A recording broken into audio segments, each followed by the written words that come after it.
Alaikum wa rahmatullahi ta'ala wa barakatu. Kamar yadda kuka sani, suna Yakubu, producer mai kamfanin Gwammaja Entertainment. A yau mun zo muku da tushiya mafarin dawa, wanda suna daga cikin su ne farko-farkon jarumai a masana'antar shirya fim wato Kannywood. Wannan mata da kuka gani ita ce sunanta Aisha Kirdani. Aisha Kirdani wanda su ne farko-farkon waɗanda suka fara bunƙasa yaren Hausa a masana'antar shirya fim. Kuma ta yi rayuwa mai inganci domin kuwa ita ma loki ce irin marayin haya. Zuwa ta yi rakiya wata jaruma gurin babban jarumi Ibrahim Mandawari, wanda shi ne sarki a wancan lokacin. Ta je raka ta ne domin ta karɓi script ɗin wani fim da za a yi Kirdani. Ibrahim Mandawari sai ce, za ki iya fim? Ta ce, zan iya, in dai bai saba wa shari'a ba. Ta kira iyayenta ta gaya musu, suka ce to babu matsala. Yace saboda littafi ne shi fim din Kirdani, kuma yayi deserving da ke, domin ita jarumar Kirdani ba fara bace ba baka bace, chocolate kala zaki deserving. Wato shine Loki. Rakiya fa ta yi ta ka tare da wannan fim din Kirdani, aka sa ta a cikin fim din kuma ta yi deserving, kuma kowa ya dinga sha'awar wannan karata tata, saboda ta zo ne a mai haƙuri wanda ya zamanto allaran tsuwa ne a masana'antar shirya fim ta Hausa. Aisha Kirdani tarihin rayuwarta: an haife ta a garin Maiduguri, kuma ta girma a Maiduguri. Ta shigo harkar fim a kamfanin Mandawari Enterprises, sannan kuma ta yi ƙungiyoyi irin su Jan Zaki, amma ta fi zama a ƙungiyar Dabo.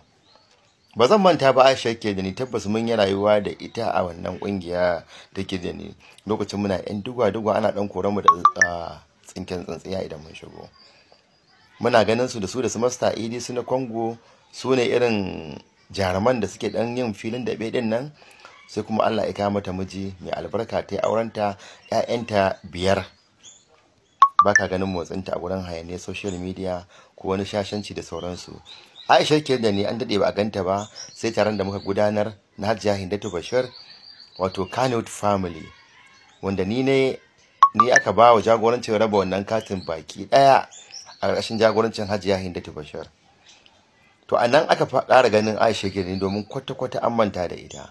Mutane ne wanda suka kare mutuncin kansu, suka kare mutuncin masana'anta, ba sa shiga abin da babu ruwansu, ko hoto ba a ganin su, wanda su ne tushiya mafarin dawa.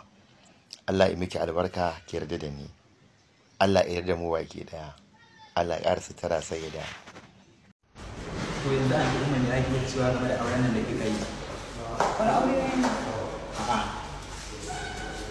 Kun ga kai kowa ya fito ya mata Allah sanya alkhairi, wallahi ta yi aure. Duk wani saurayi ko bazauri da ya san yana san ta kai ya ƙara bin ta kira ta.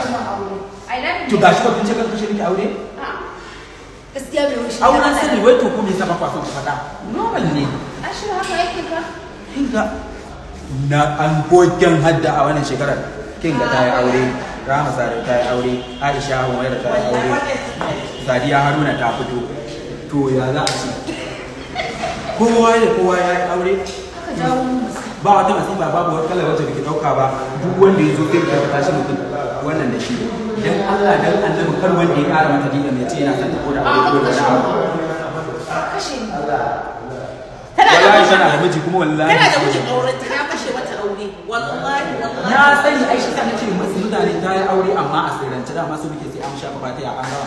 Yanzu muna cikin gidan ma yanzu gashi nan za a fara jere kawo kaya muka yi tun daga Italy. Ga ta nan kuje daga bakin ta. Ina kasa magana ma wallahi, to me zan ce wanda ya fi ƙarfi na.